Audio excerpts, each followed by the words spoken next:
Today's free preset is named Dusk Ember. We're going to take a look at that. Then we're going to jump into the creative flow, play around with some professional Lightroom presets and profiles. Take a look at our photo first. ISO 640 35mm f2.0.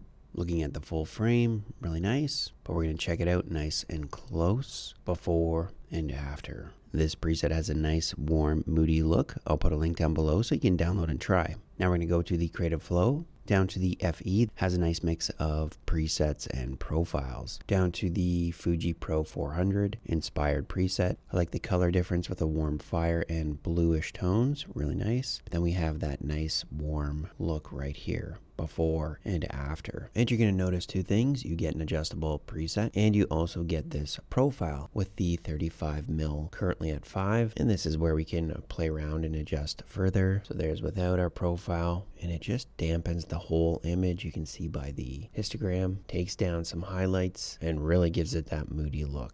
Let's take a look at before and after. Here's before and here's after. Alright, again, I'll put a link down below for the free version of this preset, and I'll also put a link to the creative flow where you can mix and match presets and profiles like I did here and come up with all kinds of different looks. Thanks for watching, and see you in the next video.